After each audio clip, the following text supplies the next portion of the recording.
I know we've seen quite a few lefties recently, so kind of how you've set up the lineup, mixing Teoscar, Freddie, things like that. Teoscar's a little further down in the lineup today. What kind of just went into that decision of how you wanted to construct today's lineup going up against Peralta? I think just thinking about, where they're at as a staff, they're going to need length out of Freddie. And so just to, feel that, having Max in the 5, I think it just makes it a little bit more challenging for him, and just understanding that, trying to beat the starter, and I felt this lineup construction is the best way to go about it. Let's go to Jack down in front.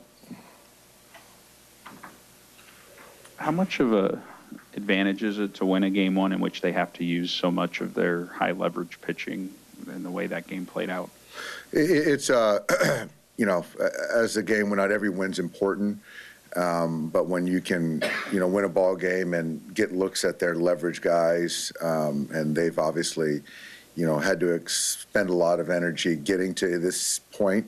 And so when you're looking at 4 games in 5 days, and still securing a win was huge for us. And, feel good where we're at on the pitching side, and obviously getting a look at a handful of guys yesterday as well. And then in your bullpen, Roki's fastball velocity has ticked down a little bit over the course of the postseason. How much of a concern is that? Is that just kind of part of, the more you pitch him, the more kind of mileage it's on the arm, or what do you attribute that to?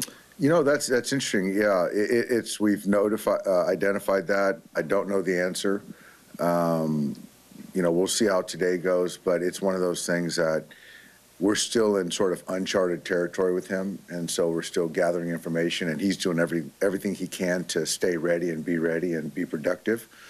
But it's something that's certainly on our radar, and I don't know if it's, I don't think it'd be fatigue, or if it's mechanical, but it may be a combo like most things are. Let's go to Sonia in the second row. Dave, would that make Roki unavailable today, potentially? I wouldn't say unavailable, but it is unlikely that we'll use him. And, you've continued to use Trinan in some high leverage spots, even with the ups and downs of a season. What has kind of led you to kind of keep that faith in him and want to put him in those positions? I think it's, I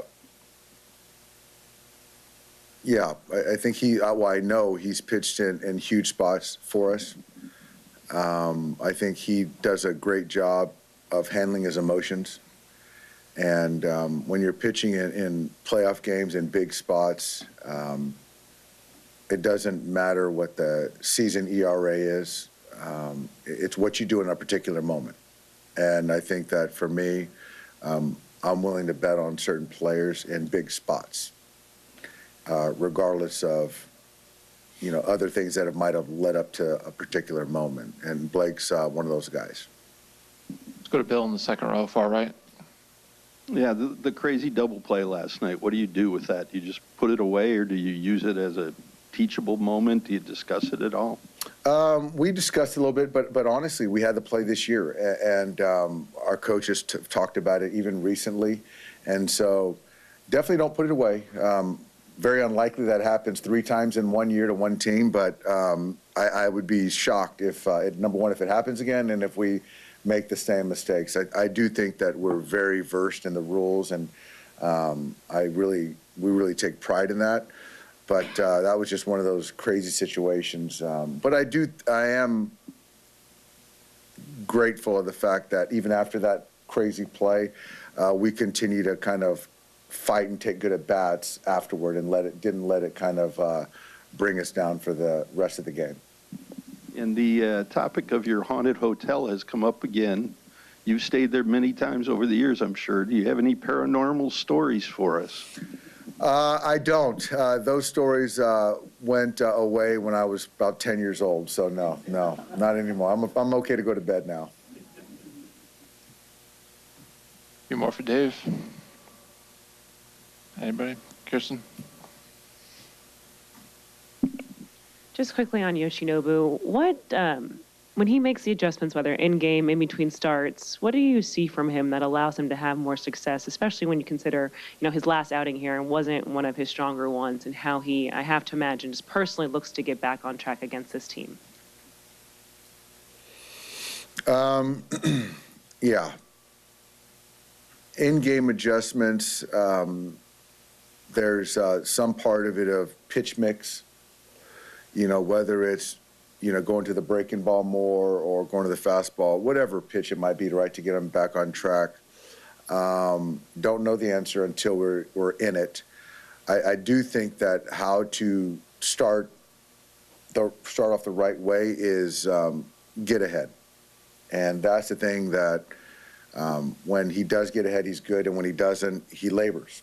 And so that's kind of the tale for Yoshinobu. So, my expectation is that he's going to get ahead of these guys, and then the split's going to be better than it was his last outing, and it's going to be a good outing.